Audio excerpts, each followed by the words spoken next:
Christmas, Easter, Valentine's Day, and Halloween are holidays that believers should not be celebrating. All of these holidays are founded on pagan roots, not the Bible. Christmas is a pagan fertility ritual. It began in Rome as the Feast of Saturnalia, honoring the Roman god Saturn, then moving on to the Feast of Sol Invictus, also called the birthday of the unconquerable sun, honoring the Roman sun god. Yahushua was not born on December 25th. The Bible does not give an exact date for his birth, but if we follow the Jewish calendars in accordance to Scripture, we can see that he was born on the fall, around the Feast of Sukkot, or Tabernacles. As a matter of fact, many pagan gods, including the Roman gods and ancient Egyptian gods, were born on December 25th, gods like Mithras. The wicked king Nimrod was also born on December 25th. Jeremiah chapter 10 verse 2-4 states, "Thus saith the Lord, learn not the way of the heathen, for the customs of the people are vain. For one cutteth a tree out of the forest, the work of the hands of the workmen with the axe. They deck it with silver and with gold, they fasten it with nails and with hammers that it move not." One can very easily liken these verses to the custom of setting up a Christmas tree. The Christmas tree, or Yule log, represented a phallic symbol. The Christmas tree was decorated in order to bring it some sort of honor, in hopes that the pagan god of fertility, Freyr, among other fertility gods, would hasten childbirth and give barren wombs pregnancy. Christmas is heavily rooted in Norse pagan mythology. That Christmas is of pagan origin is hardly a matter of debate. It is a matter of fact that the same date was celebrated by the pagan Romans as the birthday of the sun god and had originated in the Babylonian mystery religion. Common themes and items used during Christmas are of pagan origins as well, such as mistletoe, holly berries, and wreaths. Mistletoe is a parasitic plant which the Druids used as charms. Holly berries were believed to be sacred for the sun god. Wreaths were used by pagan Druids as well. The boar and goose were animals commonly offered by pagans to the sun god. The Norse and Anglo-Saxon tribes would burn a Yule log to honor Thor. The Scandinavians even adopted the word Yule, which meant wheel or sun, as their word for Christmas.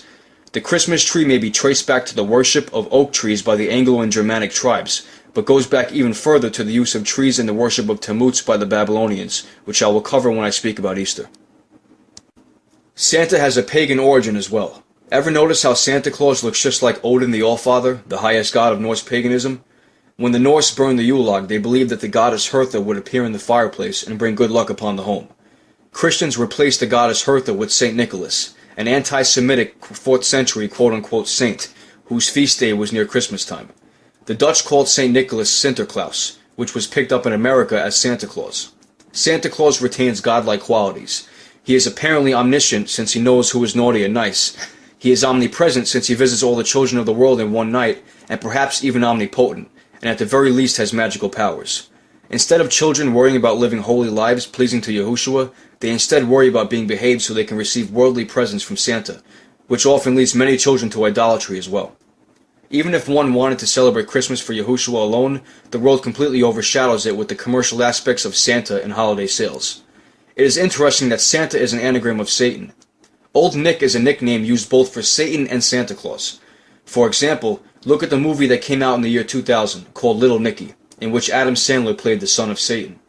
In fact, because of its well-known pagan origins, Christmas was actually illegal in early colonial America and only gradually became a legal holiday in the United States. It was not until 1856 that Christmas was made a legal holiday in Massachusetts, the last of the U.S. states to accept Christmas as a legal holiday. Although many Christians see Christmas as a Christian holiday, Christmas is actually a very worldly holiday.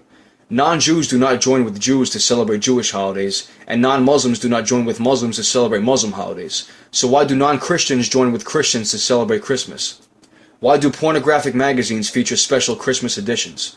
Why do topless bars and gay bars, as well as strip joints, host Christmas parties? Why do non-believers love Christmas? Because Christmas is clearly a worldly holiday. On this day, Christians and non-believers join in the celebration of the high carnival of the year, while Nazarene Jews and others abstaining from this pagan holiday are called ignorant and narrow-minded for objecting to Christmas observance. On this day, the whole world pretends to love Yahushua, even though Yahushua said the whole world hates him. The only holiday a believer should celebrate in December is Hanukkah. Moving on, Valentine's Day comes from the Roman Lupercalia festival, which is also a pagan health and fertility ritual. While some believe that Valentine's Day is celebrated in the middle of February to commemorate the anniversary of Valentine's death and burial, which probably occurred around AD 270, in reality, the Catholic Church decided to place St. Valentine's feast day in the middle of February in an effort to Christianize the pagan celebration of Lupercalia. Celebrated at the Ides of February or February 15th, Lupercalia was a fertility festival dedicated to Faunus, the Roman god of agriculture, as well as to the Roman founders Romulus and Remus. To begin the festival, members of the Luperci, an order of Roman priests, would gather at a sacred cave where the infants Romulus and Remus, the founders of Rome, were believed to have been cared for by a she-wolf, or lupa. The priests would sacrifice a goat for fertility and a dog for purification. They would then strip the goat's hides into strips, dip them into sacrificial blood, and take to the streets, gently slapping both women and crop fields with the goat hide. Far from being fearful, Roman women welcomed the touch of the hides because it was believed to make them more fertile in the coming year, as well as bring them their perfect husband, which is why it was also a festival of love. Later in the day, all the young women in the city would place their names in a big urn. The city's bachelors would each choose a name and become paired for the year with this chosen woman. These matches often ended in marriage. Lupercalia survived the initial rise of Christianity but was then outlawed, as it was deemed unchristian at the end of the 5th century when Pope Gelasius declared February 14th St. Valentine's Day instead of Lupercalia. Just like Christmas, it was originally a purely pagan festival.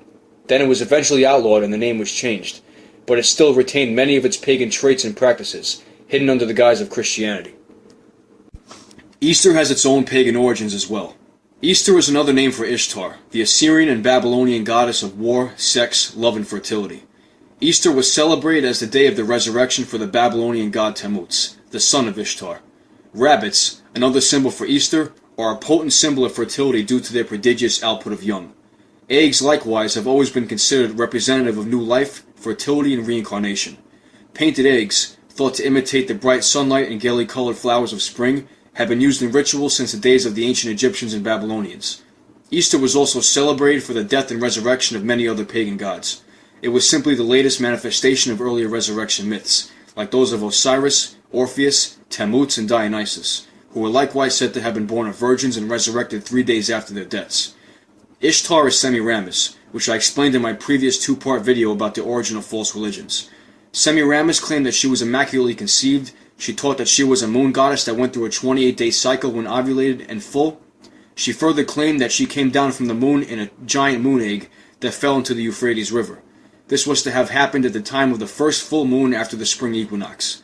Semiramis became known as Ishtar, which is pronounced Easter, and her moon egg became known as Ishtar's egg, which today would be called an Easter egg. Ishtar soon became pregnant and claimed that it was the rays of the sun god Baal that caused her to conceive. The son that she brought forth was named Tammuz. Tammuz was noted to be especially fond of rabbits, and they became sacred in the ancient religion because Tammuz was believed to be the child of the sun god Baal. Tammuz, like his father, became a hunter. The day came when Tammuz was killed by a wild pig while on a hunt. Queen Ishtar told the people that Tammuz was now ascended to his father, and that the two of them would be with the worshippers in the sacred candle or lamp flame as Father, Son, and Spirit. Ishtar, who was now worshipped as the Mother of God and Queen of Heaven, continued to build her mystery religion. The queen told the worshippers that when Tammuz was killed by the wild pig, some of his blood fell on the stump of an evergreen tree, and the stump grew into a full new tree overnight. This made the evergreen tree sacred by the blood of Tammuz, which goes back to the origins of the Christmas tree. She also proclaimed a 40-day period of time of sorrow each year prior to the anniversary of the death of Tammuz, which is where the 40 days of Lent come from. During this time, no meat was to be eaten. Worshippers were to meditate upon the sacred mysteries of Baal and Tammuz, and to make the sign of a T in front of their hearts as they worshipped. They also ate sacred cakes with a marking of a T or cross on the top, which is the origin of the hot cross buns. Every year, on the first Sunday after the first full moon after the spring equinox, a celebration was made.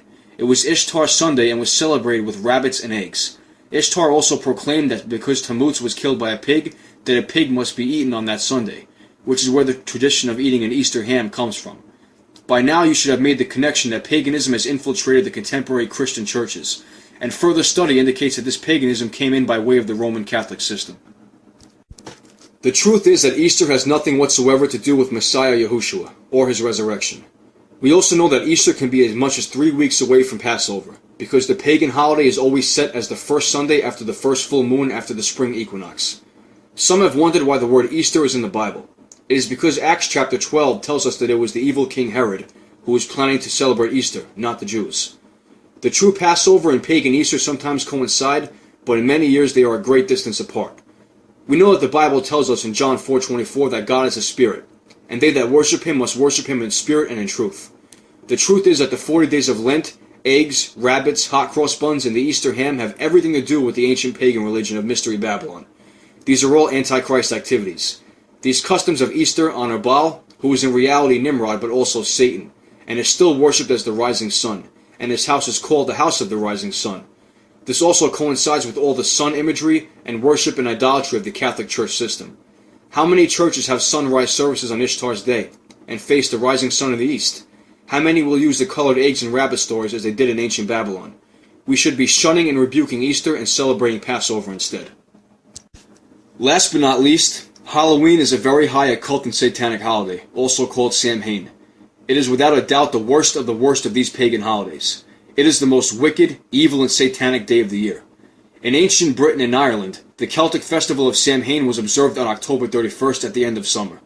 The souls of the dead were supposed to revisit their homes on this day, and the autumn festival acquired sinister significance, with ghosts, witches, goblins, black cats, fairies, and demons of all kinds said to be roaming about. It is a day where the barrier between the spiritual and physical realms was said to be thinned out, allowing the demonic to manifest easily, no doubt with the help of witches, warlocks, occultists, and Satanists worldwide, being more active on that day than any other day of the year. It was a time to placate the supernatural powers controlling the processes of nature.